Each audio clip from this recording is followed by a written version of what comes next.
Come, my dear friend, sit with me. I will tell you how a small seed of faith grew into a river of love for the world's most broken hearts. In my life, there were no castles, no crowns, no grand armies, only calloused hands, worn feet, and eyes desperate for someone to see them, love them. My name is Mother Teresa, and this is my life as I lived it.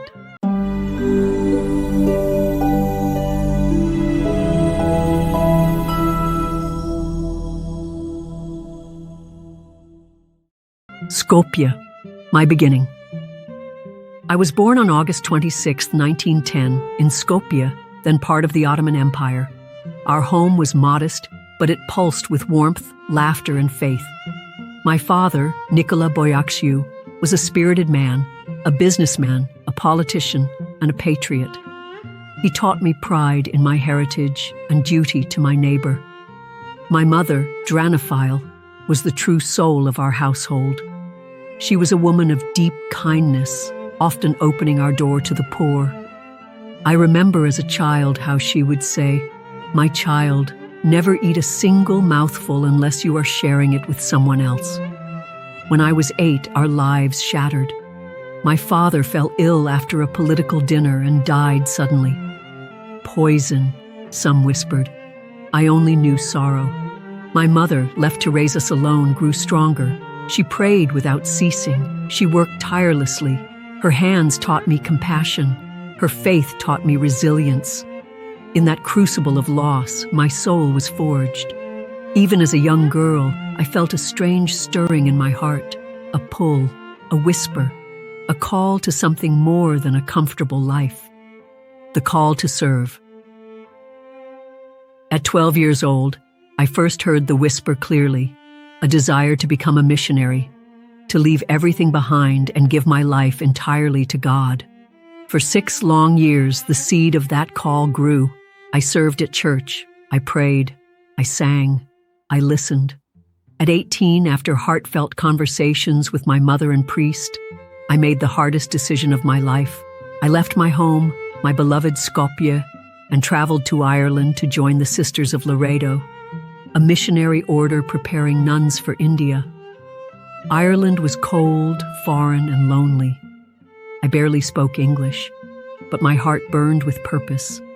I took the name Sister Mary Teresa, honoring Saint Thérèse of Lisieux, the little flower who loved God in hidden small acts. From there, I set sail to the land of my dreams, India. When I arrived in Calcutta in 1929, the colors, the noise, the smell, the poverty, it overwhelmed my senses. But something deep inside whispered, "This is your home now," the call within a call. For nearly 2 decades, I lived the peaceful life of a Laredo nun. I taught geography and catechism at St. Mary's School for Girls, a school for wealthy Bengali families. I loved my students. They loved me. We laughed, we learned, we prayed. Yet every morning as I traveled to school, I passed the slums, seas of human misery, lepers with missing limbs, starving children with hollow eyes, the dying lying ignored in gutters. Inside the convent walls, we lived comfortably.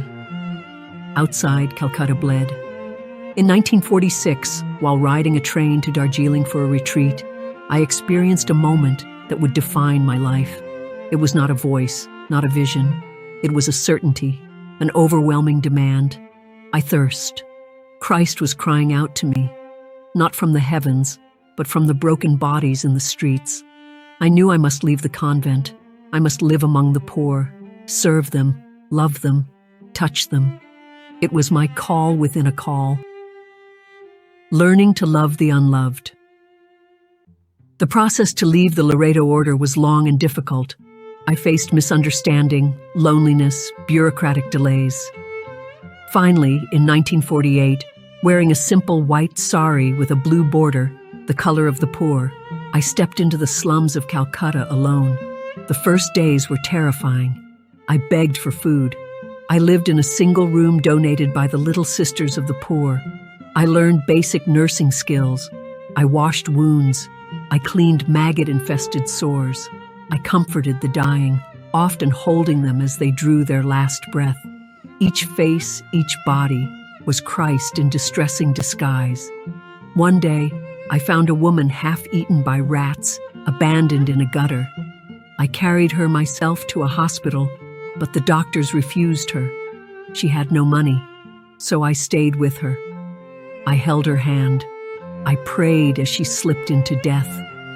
It was then I vowed, no one should die unloved and alone, building homes of hope. Slowly, young women joined me, some my former students, others moved by love. In 1950, we officially became the missionaries of charity. We lived by radical simplicity, 2 saris, a bucket, and a heart full of love. In 1952, I opened Nirmal Hriday, the home for the dying, in a former Kali temple. There, we brought in the dying from the streets, regardless of caste or creed. We bathed them, we fed them, we whispered prayers. If they died knowing someone cared. We did not see religion. We saw the face of God. Later, we built homes for orphans, for lepers, for abandoned children, for AIDS victims. Our work spread beyond Calcutta, to Africa, to Latin America, to Europe, to the slums of New York and London. Love knows no borders. The world's attention. By the 1960s, the world took notice. In 1969, journalist Malcolm Muggeridge filmed a documentary, Something Beautiful for God. Through grainy footage, the world saw the raw reality of our work, the filth, the brokenness, the radiant love. In 1979, I received the Nobel Peace Prize. I refused the traditional banquet and asked that the money be given to the poor.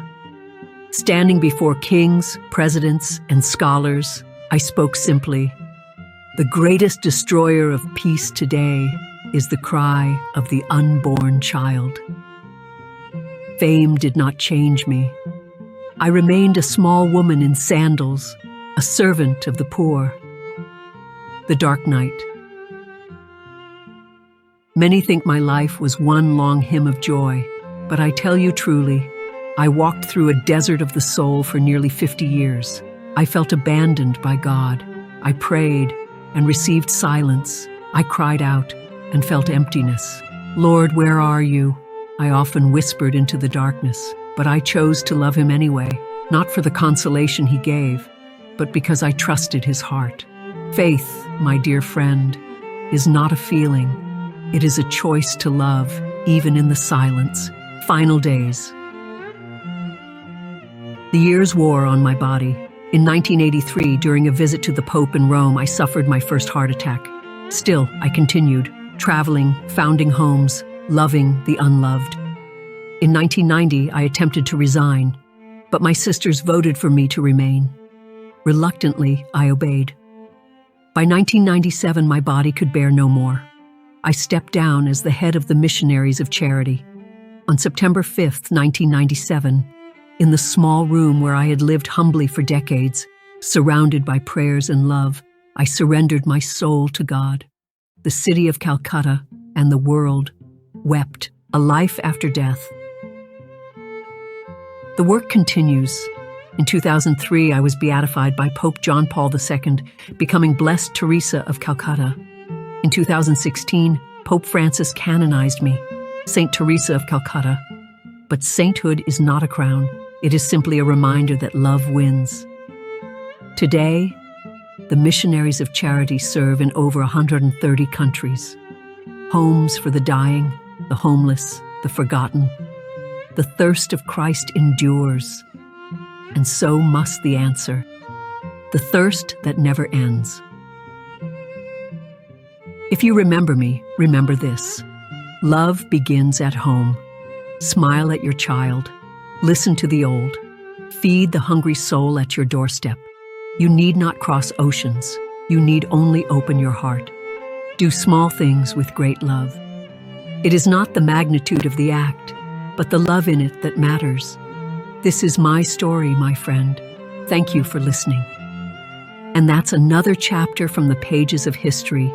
Proof that the past is filled with legends, leaders, and visionaries who shaped the world we live in today. But history is far from over. There are still so many incredible stories to uncover. So if you enjoyed this journey through time, make sure to hit that like button and subscribe to History's Icons for more legendary tales. Who or what should we explore next? Let me know in the comments. Your idea might be the next great story we bring to life. Thanks for watching, stay curious, and I'll see you in the next episode of History's Icons, where the past comes to life.